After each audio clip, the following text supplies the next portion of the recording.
ఒకటి పుదుచ్చేరి తిరిగి మీరు నిలబెట్టుకుంటున్నారు, అస్సోం నిలబెట్టుకుంటున్నారు. ఆ విషయంలో కంగ్రాట్స్. అంటే ఎగ్జిట్ పోల్స్ అంచనాలు వేస్తున్నాయి. బట్ వేర్ యాజ్ మీకు బెంగాల్ అనేది ఇంకా అందని ద్రాక్షే అన్నది లార్జర్ సెన్స్లో ఎగ్జిట్ పోల్ సంస్థలు అంచనా వేస్తోంది. అంటే బెంగాల్కి సంబంధించి 4వసారి కూడా మమతకే ఛాన్స్ ఉందన్నది ఎగ్జిట్ పోల్ సంస్థలు చెప్తున్నాయి. మీరేమంటారు సార్ ఎగ్జిట్ పోల్ సంస్థల అంచనాలపై? Satish sir, good morning, good evening మీకు, అక్కడ ఉన్నటువంటి పెద్దలకి, అదేవిధంగా ఎన్టీవీ వీక్షకులకి. ఇప్పుడు చాలా సందర్భంలో మనం చూసినాం దశాబ్ద కాలంలో ఎగ్జిట్ పోల్స్ చాలా సందర్భంలో తప్పు కాదండి. అనేక సందర్భాలు 2019 లో మోడీ గారు రారే అని చెప్పారు, అసలు గెలిచే ప్రశ్న లేదు బీజేపీ అని చెప్పారు. మంచి మెజార్టీ తోటి ఆ రోజులో 2019లో మళ్ళీ మోడీ గారు ప్రైమ్ మినిస్టర్ కాగలిగారు. 2024కి వచ్చేసరికి బీజేపీ గెలుస్తుందని, స్వయంగా గెలుస్తుందని చాలా సర్వేలు చెప్పారు. సో బీజేపీ కొంత ఎన్డీఏ భాగస్వామితో, బీజేపీ సింగిల్ లార్జెస్ట్ పార్టీ అయినప్పుడు కూడా మళ్ళీ ఎన్డీఏ భాగస్వామితో గవర్నమెంట్ ఫామ్ చేసిన సందర్భాలు చూసినాం. సో ఇవాళ కూడా ఎగ్జిట్ పోల్స్ అనేది చాలా తక్కువ, మేబీ 0.001% అట్లా కొంత పర్సెంటేజ్ తీసుకొని వాళ్ళు శాంపుల్ సర్వే చేస్తూ ఉంటారు. కొన్ని సందర్భంలో ఎగ్జిట్ పోల్ సక్సెస్ అవుతాయి, కొన్ని సందర్భంలో ఎగ్జిట్ పోల్స్ సక్సెస్ కావు, కరెక్ట్ కావు. సో ఇవాళ మాకున్నటువంటి అంతర్గత అంచనాలు ప్రకారము డెఫినెట్ గా అస్సాం మళ్ళీ మాకు రిటైన్ అవుతుంది. హేమంత్ బిశ్వ శర్మ అక్కడ అద్భుతమైన పరిపాలన అందిస్తున్నట్టుగా చాలా మాకు అంతర్గత విషయాలు తెలుస్తాం. మమతా బెనర్జీ కూడా డెఫినెట్ గా మమతా బెనర్జీ ప్రభుత్వం ఇక్కడ మారబోతుంది అనే సంకేతాలు మాకు అంతర్గతంగా చాలా విషయాలు తెలుస్తా ఉంది. కొంత టఫ్ ఉన్నప్పుడు కూడా, ఎస్ఐఆర్ ఇంప్లిమెంట్ చేసినప్పుడు కూడా వెస్ట్ బెంగాల్ అనేది చాలా టఫ్ స్టేట్. ఎందుకంటే బార్డర్, బంగ్లాదేశ్ బార్డర్ ఉంది, ఇన్ఫిల్ట్రేషన్ ఉంటది, ఇన్ఫిల్ట్రేషన్ కంట్రోల్ చేసే మెకానిజం ఉండదు. లోకల్ గవర్నమెంట్ వాళ్ళకి సపోర్ట్ చేస్తుంది, స్టేట్ గవర్నమెంట్ వెల్కమ్ చేస్తుంది. బంగ్లాదేశ్ నుంచి వస్తున్నటువంటి ఇన్ఫిల్ట్రేషన్ ఆపే పరిస్థితి లేదు.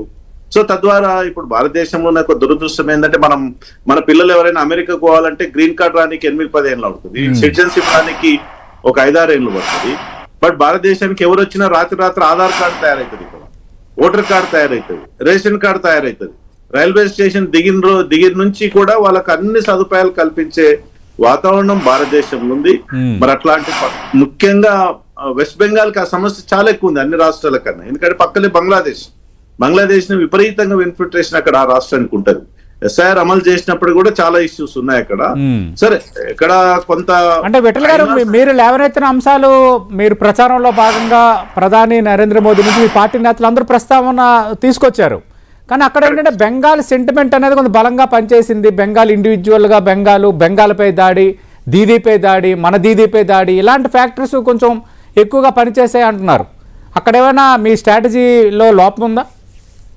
మైనారిటీ బెంగాల్ స్ట్రాటజీ కన్నా ఎక్కువ సతీష్ అన్న, అక్కడ మైనారిటీ ఓట్ బ్యాంక్ అన్నది భారతీయ జనతా పార్టీకి మనం చూస్తున్నాం. సరే, భారతీయ నేషనాలిటీ కావచ్చు, whatever it may be, minority vote Bharatiya Janata పార్టీకి అండగా లేదు. ఎవరికి అండగా ఉన్నారు అక్కడ? నెక్స్ట్ మెజారిటీ అంటే బలంగా ఉన్నటువంటి పార్టీ తృణమూల్ కాంగ్రెస్, లేదా కాంగ్రెస్ కు ఉంటుంది. ఎక్కడ కాంగ్రెస్ ఉంటే అక్కడ, లేదంటే ఎవరు బలంగా ఉంటే వాళ్ళతో మైనారిటీ ఓట్ బ్యాంక్ ఉంటుంది. మాకు తెలిసి అక్కడ 60 నుంచి 70 అసెంబ్లీ కాన్స్టిట్యూన్స్ లో మైనారిటీ డిసైడింగ్ ఫ్యాక్టర్స్ అక్కడ. ఆల్మోస్ట్ పోయిన మమతా బెనర్జీ గారి గవర్నమెంట్ లో కూడా దాదాపు 60 నుంచి 70 వరకు మైనారిటీ ఎమ్మెల్యేస్ ఉన్నారు అక్కడ. అంత బలంగా ఉన్నటువంటి ప్రాంతం అది. సో అది అట్లా ఉన్నప్పటికీ కూడా భారతీయ జనతా పార్టీ డెఫినెట్ గా ఇవాళ మార్పు కోరుకుంటున్నారు ప్రజలు. తృణమూల్ కాంగ్రెస్ కాదని బీజేపీకి సింగిల్ లార్జెస్ట్ మెజారిటీ ఇచ్చే అవకాశం ఉందని మాకు అంతర్గత ఉన్నటువంటి సర్వేలు ఉన్నాయి. పుదుచ్చేరి కూడా డెఫినెట్ గా పుదుచ్చేరి మళ్ళీ ఎన్డీఏ రిపీట్ అవుతుంది, అస్సాం రిపీట్ అవుతుంది. ఎట్ ద సేమ్ టైం తమిళనాడులో కొంత మేము బలం పుంజుకున్నప్పుడు కూడా విజయన్ ఫ్యాక్టర్ ఎవరికి ఉపయోగపడ్డదో చూడాలి. ఇప్పుడు ఎగ్జిట్ పోల్స్ అన్ని కూడా డిఎంకే చూస్తున్నారు. మరి డిఎంకే ఓట్ ని చీల్చుకున్నాడా విజయ్, లేకపోతే అపోజిషన్ ఓట్ చీల్చుకున్నారా అనేది వెయిట్ చూడాల్సి. సో కర్ణాటక విజయ్ పోటీ చేయడం అనేది డిఎంకేకే ఎక్కువ అడ్వాంటేజ్ అయ్యింది. ప్రభుత్వ అవును, ఎగ్జిట్ పోల్స్ బట్టి అట్లా అర్థమవుతుంది. బట్ అల్టిమేట్ గా మాకున్న సమాచారం ఏంటంటే డిఎంకే ఓట్ షేరే ఎక్కువ తీసుకున్నాడు అనేది కొంత ఉంది ఇన్ఫర్మేషన్. అయినా సరే మేము అక్కడ అధికారంలోకి వస్తామని అనుకోవట్లేదు. కొంత మెజారిటీ అయితే బలం అయితే పెరుగుతుంది. కేరళలో మాత్రం మేము బలంగా లేము, అది చాలా స్పష్టంగా.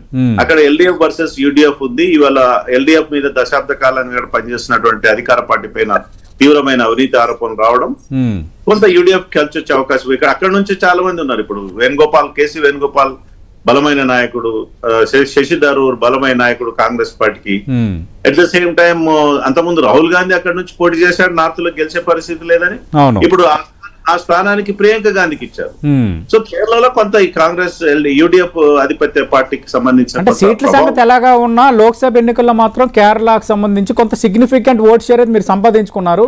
ఆ తర్వాత దాన్ని ఆ మాత్రం ఎందుకు నిలబెట్టుకోలేకపోతున్నారు అనేది ఆసక్తికరం. అది కూడా మనం మాట్లాడదాం.